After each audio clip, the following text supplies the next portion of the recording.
الحمد لله رب العالمين والصلاة والسلام على نبينا محمد وعلى آله وصحبه ومن تبعهم بإحسان إلى يوم الدين أما بعد.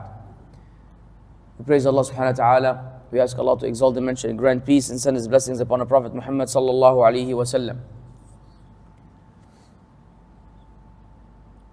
Allah subhanahu wa ta'ala, when giving commands to the Prophet alayhi salatu wasalam,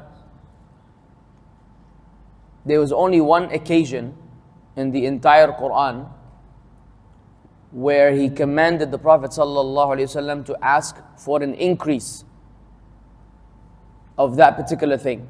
There's only one subject where the Prophet was commanded to ask Allah to give him more of that. Does anyone know what that is? Not you. Huh?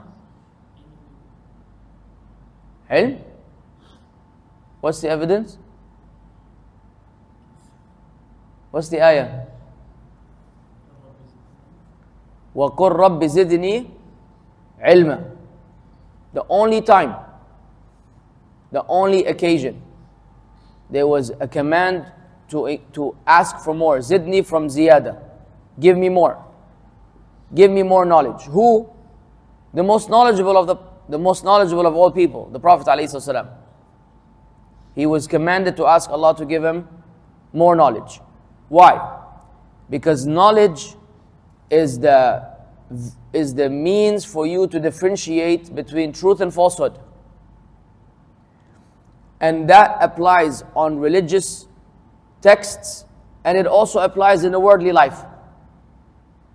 If your car breaks down, and you have some sort of knowledge of how an engine works, the chances of you being able to fix the car on your own if you're stranded are better than someone who's completely clueless about how the engine works.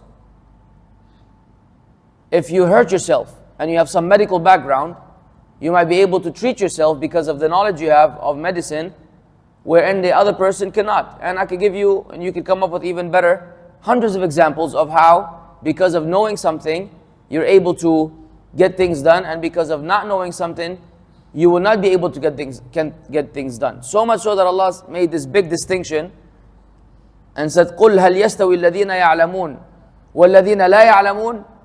Say, are they equal, those who know and those who don't know? And it's a rhetorical question. Basically, the statement is saying they're not the same, those who know and those who don't know. Just like in the ayat we just heard, أَفَنَجْعَلُ الْمُسْلِمِينَ كَالْمُجْرِمِينَ مَا لَكُمْ كَيْفَ تَحْكُمُونَ. Should we treat the Muslims like the criminals? What is the matter with you? How do you judge? This is how much of a gap there is between the two. And therefore, in this journey of yours of acquiring secular, worldly knowledge, which is fine for you to have a better career, for you to be well established, for you to be independent, because you don't want to be dependent on others. You want others to be dependent on you. Fundamentally, in your family, you want to carry the family. That should be your goal and objective. Not that you yourself are a burden on your parents at this age. So you're learning. But we cannot let it be so that all of our focus is on learning worldly knowledge while we are ignorant of the basics of our religion. Because as we mentioned in the lecture last night, that is not going to admit you to paradise. So if some of us still don't know how to make proper wudu, some of us don't know how to pray properly, some of us don't know what to do if we forgot something in the salah, some of us don't know how to recite the Fatiha properly, some of us don't know the basics of Islam and Iman, those are alarming matters that require your immediate attention. You need to dedicate time to learn the deen of Allah. It's one of the most virtuous and one of the best acts of worship you could engage in. I believe it was in a gathering of Imam Malik. A man was sitting in the dars of Imam Malik, and then he got up to pray the sunnah. And the Imam said, that which he left is better than that which he is doing. Yani his sitting and learning is superior than the nafilah. You can pray nafilah all your life, like many of these sects within Islam that have a lot of acts of worship based on ignorance. Baseless acts of worship that are not endorsed in Islam, not from the Quran, not from the Sunnah. This is to worship Allah upon jahl, upon ignorance. You are better off learning as an act of worship than merely engaging in acts of worship without having any knowledge. The Prophet ﷺ said in one of the most amazing ahadith about the acquisition of knowledge. من التمس طريقا يلتمس فيه علم سهل الله له به طريقا إلى الجنة. Whoever treads on a path acquiring knowledge thereof, Allah will facilitate for this person a path that would lead to Jannah. Every time you go and you sit or you engage in learning Islam, Allah is facilitating for you a path that takes you straight to paradise. And verily, the angels spread their wings out to facilitate in this matter, out of pleasure of what the student of knowledge or the acquirer of knowledge is doing. And verily, everything makes dua for the person who teaches people good. Even the ant and the whale in the sea, they ask Allah to forgive the person who is learning and teaching. And verily, the prophets, they didn't leave behind dirhaman, la dirhaman wala dinaran. They didn't leave currency, ringgits and dollars and pounds. إنما ورثوا العلم. What they left behind as inheritance is ilm, knowledge. فمن أخذه فقد أخذ بحظ وافر. Whoever takes it has taken an abundance of treasure and good. That's what the prophets and the messengers left behind. The Prophet ﷺ did not leave you a piece of land. He did not leave you some money. He left for you this. قال الله وقال رسول الله صلى الله عليه وسلم. If you take this, you have taken the greatest portion of inheritance that anyone can take from anyone. It's greater than you inheriting from your parents, real estate and millions of ringgits. You take in the knowledge that was left by the Prophet ﷺ. That means out of your 24 hours per day, we were having this discussion with Mas'ud. Where's Mas'ud? Right? Yeah, I saw him. You can't miss Mas'ud. MashaAllah, tabarakallah. You have 24 hours a day. Don't tell me, and you will never be able to convince me that you don't have time. This idea that I don't have time is the biggest lie in human history. Because we have multiple scenarios. Worst case scenario, best case scenario. I'm going to go for the worst case scenario. Worst case scenario, you sleep like a non-human. Like the people of the cave. Every single day, you knock out, you're out of this world in a coma. We have to bring you back to life. Every single time. How many hours would you sleep if you're like a real deep sleeper? 12? Latif. 10 is fair? By the way, 8 hours, opinion of some of the doctors. Not necessarily. The scholars are known for sleeping 5 to 6 hours. Set that aside. 8 hours, set that aside. We're going to go for 10. To be fair, 12 is too much, akhi. 10 hours. How many hours are left in a day? 14. You're sleeping for 10 hours out. You're disconnected. You're disconnected. You're not with us. 14 hours left. Of which, how many do you actually have to attend classes and study? Only 4? Let's say you're تلميذ صاروخ. You love studying, you're a studious nerd. How many? 6? How many hours do we have left? 8 hours, ya Abdullah. 8 hours. Don't tell me you don't have time. You've studied for 6 hours, which is more than the average. You've slept for 10 hours. You still have 8 hours. 1 hour of futsal, make it 2. Mashi? Because you want to stay in shape. That's how many hours left? 6. 1 hour of gym. How many we have left?